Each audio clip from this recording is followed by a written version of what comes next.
Greetings collectors and welcome to today's retro game review. In the last episode we revisited Fast Food starring Dizzy the Egg. This week we go treasure hunting in the acclaimed second entry in the core series, Treasure Island Dizzy. The 1987 release of Dizzy the Ultimate Cartoon Adventure and Fast Food had paved the way for Dizzy's next adventure the following year in 1988, Treasure Island Dizzy. Now it's worth me qualifying up front that this was the first Dizzy game that I ever actually played, and as such I have a lot of nostalgia connected to the character and the game as a whole. Whilst not the most technically impressive in the series, this was the moment that set the blueprint for all subsequent games in the core Dizzy series. As such, it still retains its status of one of the fan favourites for gamers of the 80s. So, what's it all about? Dizzy has been marooned on a treasure island, and the aim of the game is to simply make your way off of the island. Similar to the TV series Lost, but not so pretentious or confusing. The game does a really great job of leading you into the puzzle solving. Can't get up a cliff? No problem, find something to stand on. Can't survive in the water? Find yourself a snorkel. It's really not long at all before you start getting obsessed with the puzzles. You need this item to open this place, or another item to perform an action in this area to unlock another area to find the item you needed 4 screens ago. What we're looking at here is the grandfather of all fetch quest platforming puzzle games. The puzzles are so tantalisingly simple in their appearance, yet will really require you to learn the map layouts, where all of the items are, and how they should be used, and in which order. What may look very much like a standard cartoon platformer is actually a masterpiece of puzzle design. What really ramps up the challenge is the inventory system. Dizzy can carry up to 3 items at a time, despite having no discernible storage areas on his person. Unlike most inventories, Dizzy can only pick up and put down items in order, on a first in, first out basis. So if you need to get across the sea to the other island, yet need to pick up an item on the way, you must ensure that you don't pack the snorkel first. If you need to traverse water, use an item and collect another, then you're going to have to think even harder when you're on dry land. It's not just about knowing which item you need, it's the foreplanning that you need that makes Treasure Island Dizzy a real head-scratching experience to play. The game is littered with clues, but even then you're going to need a special aptitude for this type of game to get the best from it. Throw into the mix that there are also 30 gold coins to collect, and you begin to understand the many layers that Treasure Island Dizzy has to offer. If you know what you're doing, the game can be beaten in around 30 minutes. I've uploaded my playthrough on the Insert Disc gameplay channel for your viewing pleasure. End to end, Treasure Island Dizzy provides a somewhat unique experience for the time. There had of course been fetch quest puzzle games before. Treasure Island Dizzy was perhaps the first to really nail down all of the elements of treasure hunting the items, performing a fetch quest, and solving inventory puzzles at the same time. Many of these elements are still used in games even to this day. We owe a lot to this unassuming egg. For Amiga fans, Codemasters collectors, and general Dizzy buffs, Treasure Island Dizzy is very much worth collecting in its physical form. The Amiga edition comes in the standard clear Codemasters case and sits really well alongside the other titles in the series and the Codemasters back catalogue. The 87% review score by Crash magazine still feels a little low in my opinion. The game is very solid, albeit a little cryptic at times. Inside you'll find the floppy disk. Other than a small initial print run, all will say version 2.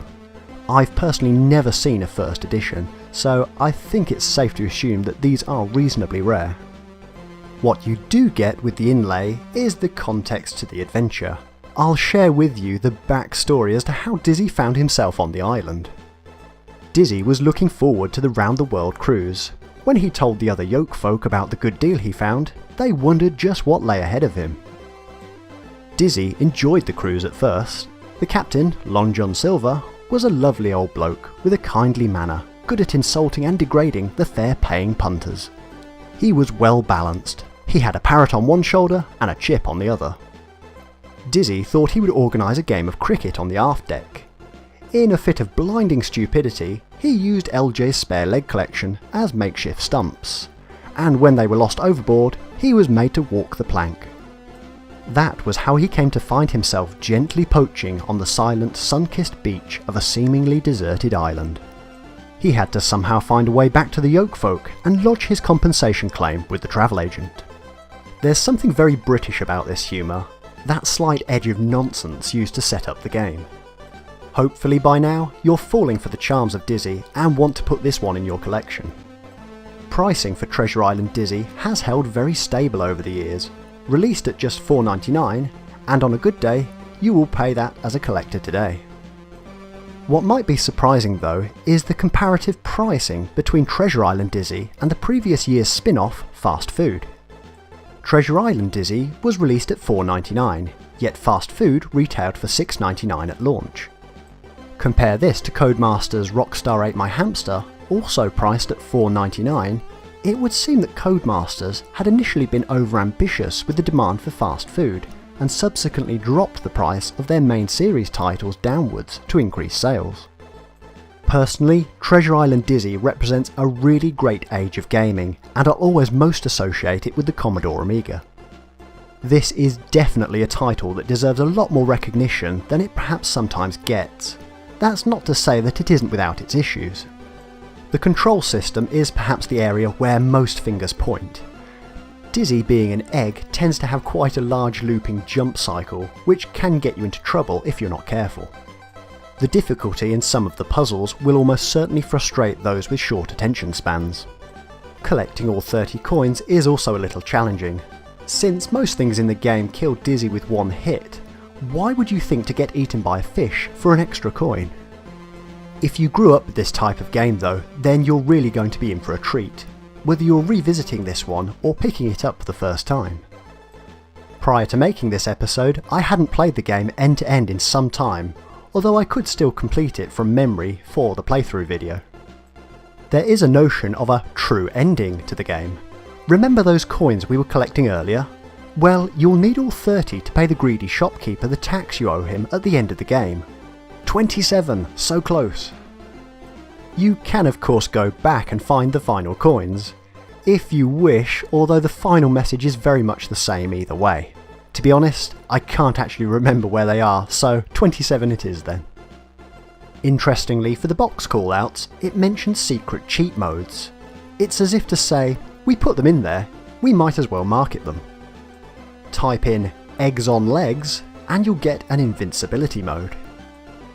You'll get zero gravity mode by typing I can fly, or activate high jump mode by typing eggs on a spring. None of these cheats will help you particularly, as you will still have to complete the puzzles, but as an added Easter egg, it's a nice feature. If you are into your Easter eggs, you can also find graffiti by the artists. In the final Temple of Doom sequence, the name Rob is inscribed on the stonework, highly likely to be the work of graphic artist Robbie Graham. From start to finish, Treasure Island Dizzy is a really well put together, self-contained adventure. Later games in the core series, such as Prince of the Yoke Folk, Magic Land Dizzy, Fantastic Dizzy, and Crystal Kingdom Dizzy, may steal the limelight at times, but I will always have a bit of a soft spot for the game that provided such an important stepping stone for their development. If you're a retro gamer looking for some classic 1980s treasure, then look no further than Treasure Island Dizzy on the Commodore Amiga.